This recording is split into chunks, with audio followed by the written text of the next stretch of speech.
Seigneur, qui es-tu pour oublier un seul de tes enfants? Qui es-tu pour limiter ton grand amour? Nous mesurons l'amour que nous donnons. Nous en prenons possession pour contrôler les hommes, mais ce n'est pas ta personne, ce n'est pas ton cœur. Avant même de commencer cette vidéo, viens parler à tes enfants. Instaure ton amour, ton agapé, et que ces réponses introuvables leur soient révélées. En ton saint nom, Jésus. Amen. J'ai dernièrement fait face à des circonstances qui m'ont fait sentir oublié. Dans mon travail, je traverse une zone insécure où je me bloque devant l'incertitude, comme si je devais me réorienter alors que je suis pleinement épanoui là où je suis. Au niveau de mes relations, j'ai l'impression que mon cœur se perturbe et je n'arrive pas à clairement discerner qui est réellement à mes côtés pour le pire de ce que je vis. Et cet enchaînement se perpétue dans mon appel, dans mes projets, dans ma famille, dans ce chaos de doutes, de questionnements. Je me sens oublié. Oublié par mes frères, oublié par mes pasteurs, oublié par Dieu.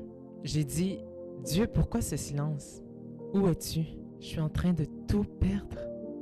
J'en perds ma santé mentale à force d'essayer de comprendre ce que tu tentes de me dire. Ce qui est intéressant, c'est que j'ai l'impression d'appliquer la bonne formule.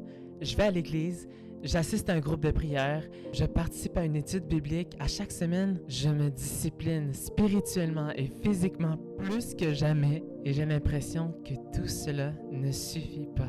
Dieu a permis à Daniel de se trouver dans la fosse aux lions, mais ne l'a pas laissé se faire dévorer.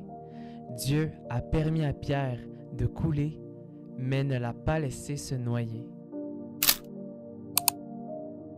Le mot « oublier » vient du latin tardif « oblividere » qui signifie « perdre le souvenir de ». Ce terme est lui-même issu du latin classique « oblivici » avec le même sens de « perdre de vue », « cesser de se rappeler ». Et si on regarde un peu la composition du mot, ob, un préfixe latin qui indique une opposition ou un éloignement, puis livici qui exprime l'idée de lisser, d'effacer, donc de rendre flou ou de faire disparaître. L'expression « être oublié » reprend le même sens, en évoquant le fait qu'une personne ou une chose est effacée de la mémoire ou de la conscience des autres. Il s'agit d'une passivité signifiant que l'oubli est subi. En somme, la notion d'oubli, depuis ses racines étymologiques, se concentre sur l'idée de disparition ou d'effacement de quelque chose de la mémoire. Dans l'Évangile de Matthieu, chapitre 10, verset 30, on retrouve un verset que je trouve vraiment intéressant en lien avec le sujet. Il est dit « Et même vos cheveux sont tous comptés ». Ce passage fait partie d'un enseignement de Jésus où il encourage ses disciples à ne pas craindre, car Dieu prend soin d'eux dans les moindres détails, au point de savoir même le nombre de cheveux qui recouvrent leur tête. Ce que je me dis, c'est comment c'est fou de voir l'ennemi nous perturber et venir corrompre la vérité qui est en nous. Il arrive à nous tromper et nous dissuader de la vérité, mais pas de n'importe quelle façon. Il ne nous dit pas spécifiquement que Dieu n'existe pas, mais il arrive à apporter une certaine fausse conviction dans nos pensées où il fait des demi-vérités en insinuant que Dieu existe, mais que Dieu n'est pas préoccupé par notre existence. Et ces demi-vérités ne viennent que pour nous endurcir et refroidir notre passion, notre amour, notre foi que nous avons pour Jésus-Christ. Ça vient au final semer en nous l'incrédulité, l'opposition de la foi et l'effacement aussi de celle-ci.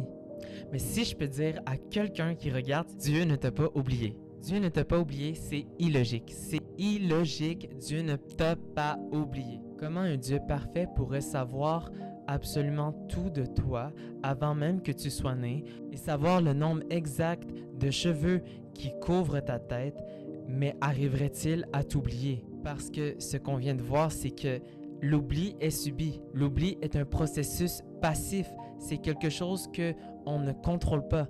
Un peu comme quelqu'un qui est amnésique après un certain événement, n'arrive plus à se souvenir d'un événement marquant de sa vie entière même. Comment Dieu pourrait arriver à un point où il devient amnésique à notre sujet? C'est impossible. L'homme peut perdre la mémoire, peut choisir même de t'oublier, de t'effacer, mais Dieu n'est pas un homme.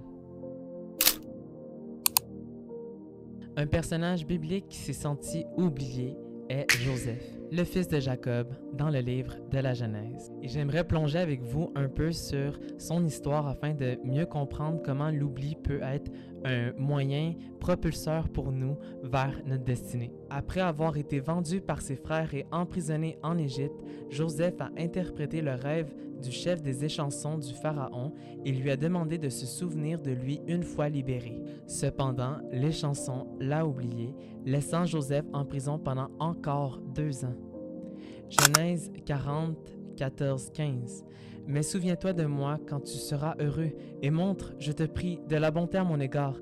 Parle en ma faveur à Pharaon, et fais-moi sortir de cette maison, car j'ai été enlevé du pays des Hébreux, et ici même je n'ai rien fait pour être mis en prison. » Puis, après l'interprétation du rêve, le texte dit en Genèse 40, 23, « Le chef des échansons ne pensa plus à Joseph.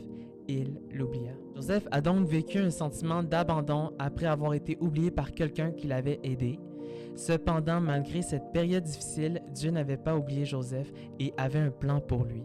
Cela se révèle plus tard lorsque Joseph devient gouverneur d'Égypte. Ce passage illustre parfaitement l'idée qu'il peut arriver, et même non seulement qu'il peut, mais que ça va arriver, que l'homme t'oublie, que tu te sentes oublié par les hommes. Mais Dieu, lui, jamais n'oublie ses promesses et continue d'agir en arrière-plan.